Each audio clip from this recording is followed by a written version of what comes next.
All right. Good morning, everyone.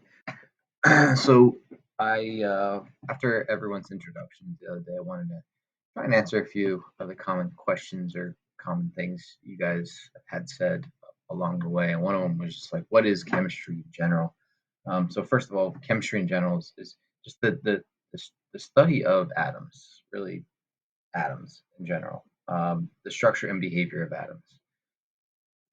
So, we're going to be looking at atoms themselves, how they interact with one another, and as they interact with one another, they create compounds. So compounds can be as simple as two different elements, so like NaCl. Uh, that's just a binary compound. Could be like ammonia. This is N with so nitrogen with four hydrogens, uh, all the way up. So you can have a huge amount of atoms that combine to form compounds up to something that looks something like this huge compound here, which is hundreds and hundreds of atoms. Um, Compounds can really be up to like millions of atoms as well. They can be gigantic. Okay, and really chemistry is a study of how these atoms interact with one another, how they combine, and then once they do combine, what are their properties? How do they interact with other atoms that have combined? Okay, so really interactions between atoms. Um, and then so we're also talking. So as those things interact, they also have energy released or absorbed. So we're looking at that as well. Okay, and then we try to take all those observations and create laws or kind of like things that will help us predict in the future if we find new atom of well, we're not going to really find new atoms, but if we find new compounds, then we can kind of predict how those compounds will act. Okay. How does it fit into the rest of the sciences here? So these are the three big sciences, right? So physics, chemistry, and biology. So physics, when we talk about physics, we're really talking about the relationship between energy and matter. So forces, push and pull, electricity, um, work, how matter interacts with energy. So the relationship between energy and matter. Okay, chemistry and physics really we talk about like the smallest thing, which is energy. And everything is made out of energy.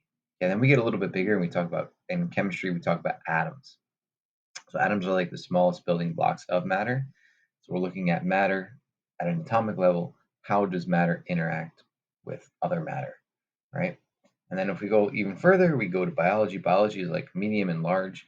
So we're looking at how atoms interact to create and support life and basically all life systems, right? So we're just kind of going from small in physics all the way up to big in biology. That's generally how it goes, but there are a lot of overlaps. There are a lot of things where the two topics kind of intermix. Originally, when scientists started, there was no physics, chemistry, and biology. It was all just science in general. But people started breaking it up so to make a little more sense of everything and make it kind of focus on one area of study. And of course, there are other areas of study that incorporate all three of these things. Like if you just look at like for example, you know, geology. Geology incorporates pretty much all of these things. A little bit of physics, a little bit of chemistry. So physics about plate tectonics, chemistry talk about the makeup of rocks, um, and then biology, like how does the geology support life on Earth? So um, other sciences kind of use physics, chemistry, and biology. Okay. Moving on here, jobs related to chemistry. So these are some jobs that if you were to major in chemistry, uh, these are the kind of jobs you could get, like forensics. You could be a forensics analysis. That it really depends on what type of forensics you're in. Um, Pharmaceutical sales or research, so creating new drugs or selling drugs in general. Quality control. I used to work in a quality control lab, just testing things, making sure that they contain exactly what they're supposed to contain. EPA or the Environmental Protection Agency. Uh, People go out in the field and test to make sure there's no contamination or check if things are okay. Medicine, organic chemistry. So if you're creating and developing new medicines in the lab, you have to know a lot about organic chemistry. Flavors and fragrances. So anytime you hear about like artificial flavors or artificial fragrances, so chemists make all that stuff. Um, they also like reverse engineer. If they know there's a chemical that smells like banana, they can find out, okay, what is that chemical? How are we going to make it in the lab? Um, and there's really no difference between lab made chemicals and naturally made chemicals. Uh, so yeah, it's just what um, flavors and fragrances. Yeah. Anyway, and then production of new materials. So if we're trying to create materials for um, certain uses, chemists will use their knowledge of the properties of the atoms and properties of compounds to create those new materials. Most of these jobs that are related directly to chemistry require master's and graduate degrees, but luckily, if you really are interested in chemistry, a graduate and master, like so master's degree or even PhDs, oftentimes if you're in chemistry, you can actually get those things for free because if for your master's program, you can work as a teaching assistant. Oftentimes, these bigger colleges will want to take you on just so you could teach classes and basically make money that way. And you basically won't have to pay for your master's degree. Same thing with like PhD. You could be a professor or an adjunct professor while you're getting your PhD. It is a tough field.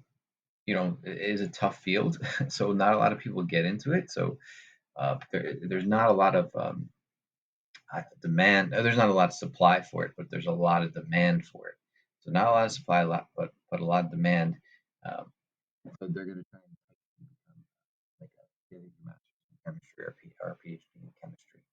Okay. Jobs that require college level chemistry. So these are jobs that you don't necessarily have to get a master's or PhD in, but you usually have to take college level chemistry. So being a doctor, nurse, anything in the medical field is really going to require you to have college level chemistry, college level chemistry experience. A pharmacist, any job related to biology and physics, they're going to ask you to have a general understanding of chemistry. Okay, moving on here. Okay, so that was a little bit about like what people wanted to know about like what is chemistry, how's it used, or what jobs kind of does it, what kind of jobs require chemistry. So that was a little bit about that. And then you guys want to know a little bit about like everyday useful stuff. So this is one thing that I thought about was that the word chemical is often used negatively. So we see chemical like and people use it so negatively, like, oh, that has chemicals in it. I'm not going to put that in my body because there's chemicals in it.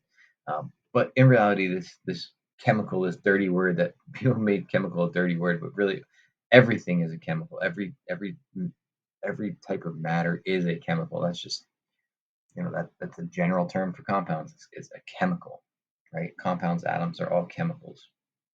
Things like water, salt, air, all are technically chemicals. Um, I think what a lot of people refer to as chemicals are things that are like artificially made or not found in nature, and that doesn't inherently make them bad either. Like just because humans create something doesn't mean that it's bad, right? And just because nature creates something doesn't mean it's good.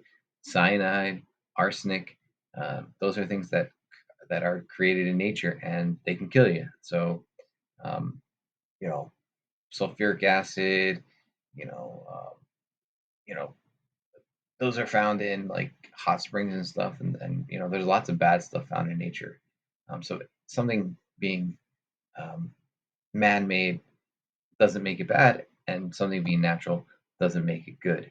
A lot of people are on essential oils these days, and they talk about essential oils, and it's like, yeah, some are good and some are bad. It really depends on what they are, how much you use, and how your reaction to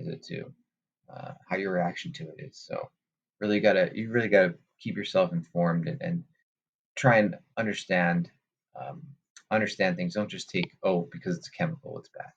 Okay. This is just one example of that. So this dihydrogen monoxide. So all of these facts about dihydrogen monoxide are true. So this sounds like a pretty terrible thing, right? Dihydrogen monoxide. 100% of people who are exposed to it will die. All killers have admitted to using dihydrogen monoxide. Dihydrogen monoxide is the number one cause of drowning. It's the most common chemical food additive and can be lethal in large doses. Cancer tumors contain dihydrogen monoxide. and large quantities of hydrogen monoxide are used in nuclear power plants and manufacturing of nuclear weapons. This dihydrogen monoxide is actually H2O, otherwise known as water. And as we know, water is not bad for us. We need it to survive.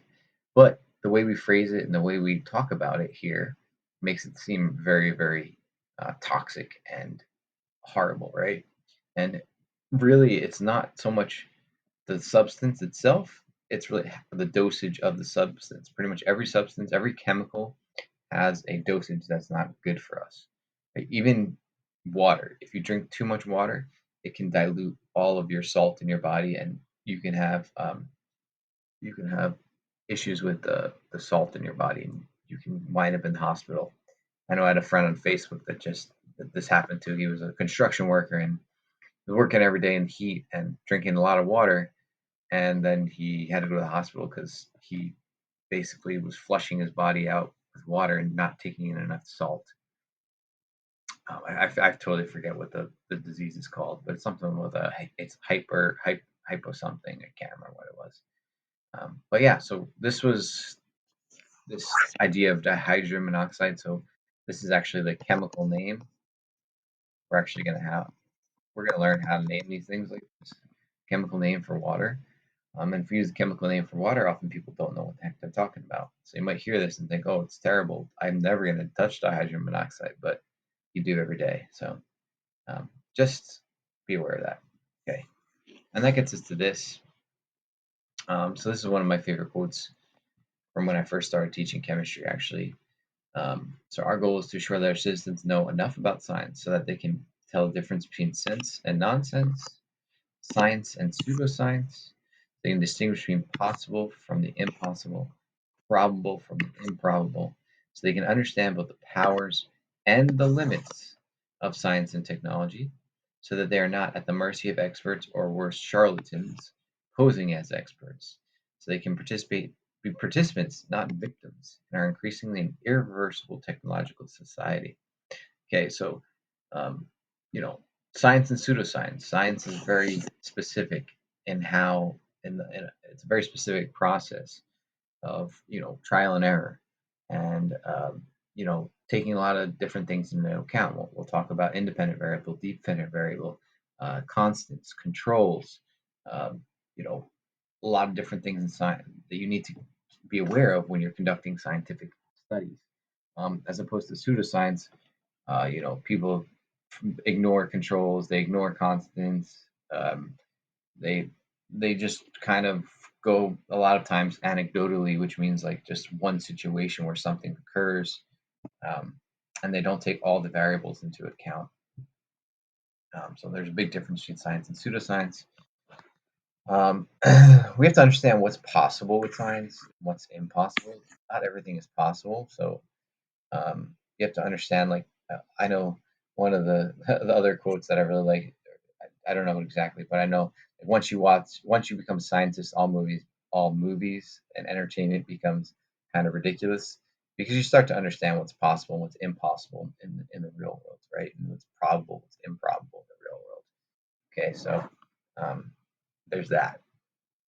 And science does have its limits. It does take a long time, like to develop new technologies and new things. So um, it's not like the movies where they have this problem and then 2 days later they found the solution to it using science. It's like, well, that would be ideal, wouldn't it, if we could just solve problems using science that quickly? But it often takes a long time. It's usually a long, tedious effort to do those types of things. The next thing, the charlatans. Charlatans are people who claim to be experts, right? So they claim to be experts. So you have to understand science so you know when those people who are claiming to be experts are not actually experts, right? And then in our society, science and technology are becoming more and more important. So it's really important that you try and have a basic understanding of scientific concepts, right? Moving on here, let's talk about atomic structure. So this is the first topic we're going to talk about. We're going to talk about atomic structure. And today we're just going to focus on finding protons, neutrons, electrons, what's in the atom, how to figure it out from using the periodic table. So one of my favorite little sayings here is that never trust an atom, they make up everything, which is true. All matter is made of atoms. Right? Never trust an atom, they make up everything. Kind of funny. Fun. Okay, so atoms are the smallest unit of matter that have properties of a given element. Basically, atoms are defined by the number of protons. Number of protons tell you what type of atom it is, and it will tell you how it reacts, how it interacts with other atoms, um, tell all about its properties. Okay, the simplest atom can be just a singular proton. So a singular proton that's by definition an atom. That's the simplest atom you can get. But most of the time, atoms are going to contain protons, neutrons, and electrons. Okay, protons, neutrons, electrons. You can find the protons and neutrons in the nucleus, in the center, and then you find the electrons in the outside, an electron cloud. We'll talk more about the atomic models another day, but we'll get there. Okay. So protons are positively charged, protons positive, and they have a mass of 1 atomic mass unit, 1 AMU. Okay. Neutrons, they're neutral, they do not have a charge, and they have a mass of 1 AMU. It's not exactly the same, but it's pretty close. So we're just going to keep it rounded to that. Electrons are really, really small. They're outside of the nucleus, and they're negatively charged. So electrons are negative. The word electricity comes from this, or actually maybe electricity comes from electron comes from electricity. I'm not actually sure which one came first, which term came first. Okay. But they're negatively charged, have mass of 1/2000th of an AMU. So they're 2,000 times smaller than a proton or neutron. So an element is a way of classifying atoms. So we group atoms, we call them elements. So and they're defined by the number of protons in the nucleus. Every atom with 1 proton is hydrogen. Every atom with 2 protons is helium. Every carbon atom has 6 protons. So the number of protons define it as that element. So for example, in the periodic table, you have all these different elements, and each one of these numbers on the top here, these are the atomic numbers, and they tell you how many protons that element has. Okay, and as you can tell, they're organized by the number of protons. So it's 1, 2, 3, 4, 5, 6, 7, 8, 9, 10, so on and so forth. Okay, so that's how the periodic table is arranged. Now, using the periodic table, we can actually figure out how many protons, neutrons, and electrons are in an element or an atom.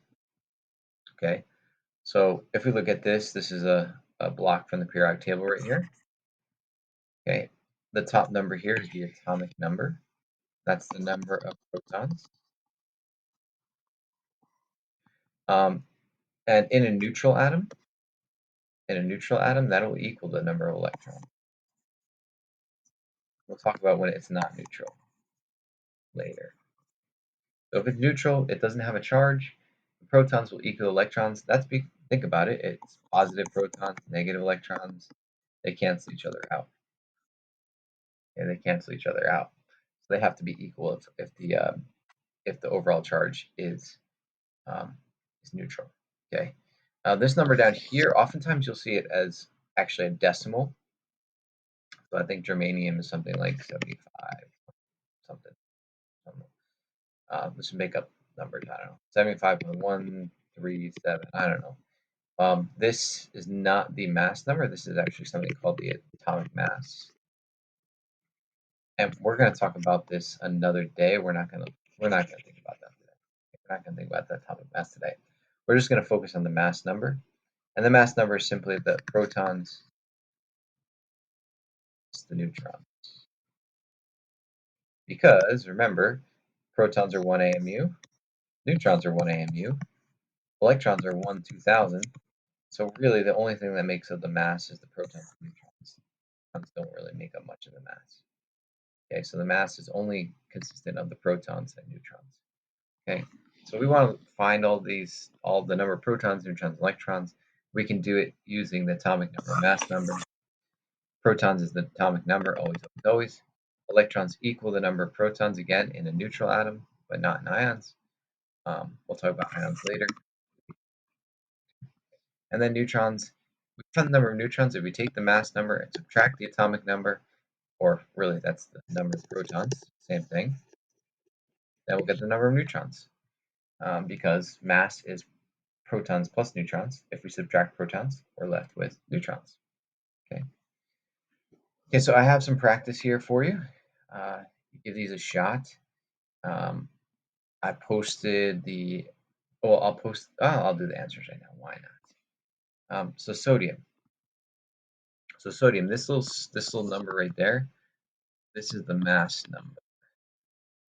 We don't even need to be told the atomic number because we got to look at the periodic table. So sodium on the periodic table is atomic number 11.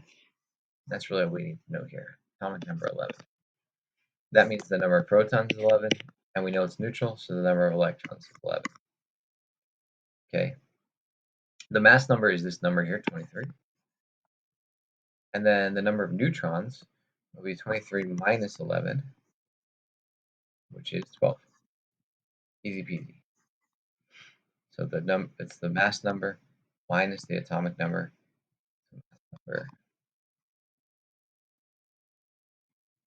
Minus atomic number. Okay. So pause the video and see if you can do this. And then when you're done, unpause it. And I'm just going to keep going because you can always pause the video and just, yeah, do it yourself. Okay, next one is K. So K is potassium, it's 19. That's really all we know for this one. So atomic number 19. Number of protons is 19. Number of neutrons is going to be 40 minus 19. And we get 21. Okay. Now the next one here, we know the number of protons is 38. So we're going to look at the periodic table and find out which element has 38 protons. Every element with 38 protons is strontium, Sr.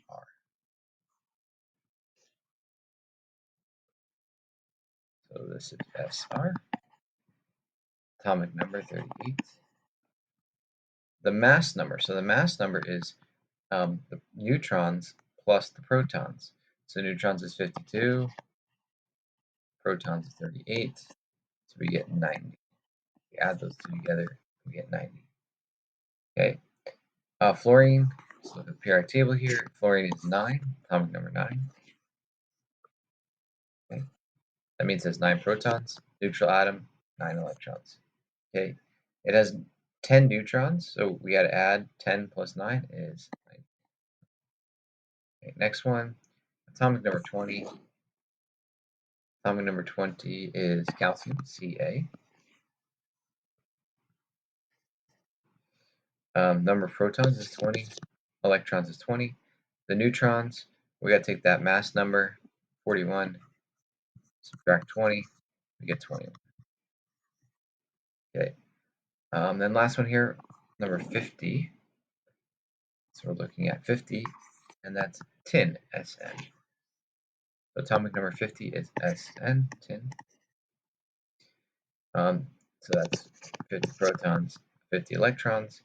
And then the mass number is 50 plus 72, which is 122. Okay, and that's it. Hopefully you're able to do that. This will definitely be on a quiz eventually. So, and next class period, we're going to talk about ions and isotopes. So ions is when the number of electrons changes, and isotopes is when the number of neutrons changes, or is different. Right? Okay. All right, that's it, and I'll see you guys.